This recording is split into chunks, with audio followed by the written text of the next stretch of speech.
Чекај. Да. Може?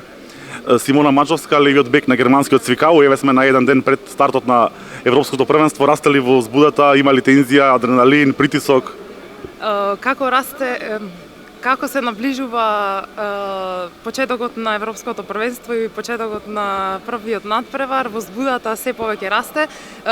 Една и пол недела, 10 дена бевме сами во хотелот и можда го немавме уште тоа чувство како почна да пристигнуваат и другите репрезентации, односно нашите противници од групата, веќе расти адреналин, не можам да кажам тензија, но позитивна трема во секој случај.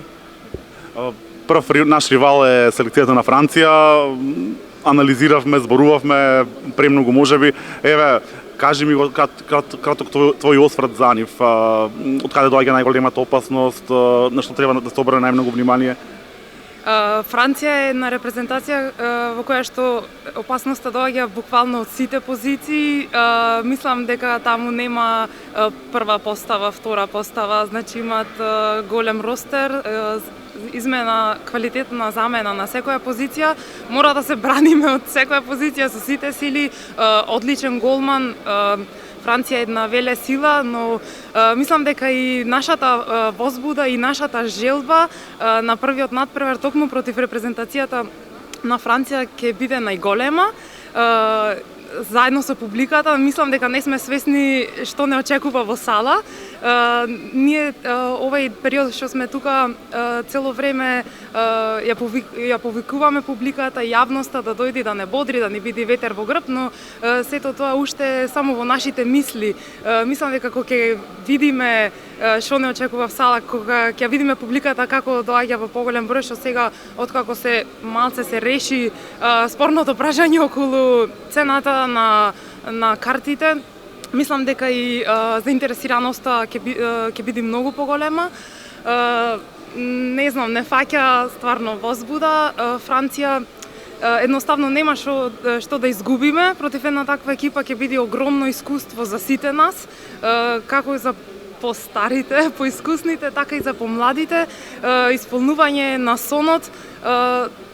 Можам да кажам дека на некој можда и не му било воопшто ни сон, затоа што можда и не верувале дека некогаш ќе заиграт на Европското првенство. Тоа го кажувам од лично искуство, затоа што релативно касно дојдов во репрезентацијата, но ете, тука сум и се исполнува. Како што кажа, ти си една од поискусните ракометарки на нашата репрезентација. Дали оние помладите прифаќаат вашите совети, ги слушаат, прашуваат? Спој сме, звучи клишено, спој на младост и искуство. Сме најмлада репрезентација во просек на Европското првенство. Слушат, тренират, сакат да им кажуваме совети од нас, нели, главната тактика и анализа доаѓа од стручниот штаб. Ние можеме да му помогнеме со поддршката, со слободата што ќе добијат од нас и ги охрабруваме. Нема тензија меѓу играчите од негативен аспект, можам да кажам, и ќе биде тешко. Тоа е неспорно, но тука сме да се бориме. И за крај, дали имаш порака кон навивачите? Да дојдат во што поголем број, затоа што ни ние, ни тие не сме свесни колку може да ни помогнат. Мислам дека ова е чувство што се доживува еднаш во животот, затоа што кога и би се пласирале на некое наредно првенство во иднина, било тоа да е светско или европско, нема да го играме во блиска иднина на домашен терен и никогаш нема да можеме да ја доживееме таа атмосфера што може да ни ја пружат навивачите, така да ги повикувам во што поголем број да дојдат да не бодрат на сите три утакмици, без разлика кој е противникот и без разлика кој ќе биде резултатот на крај. Фала.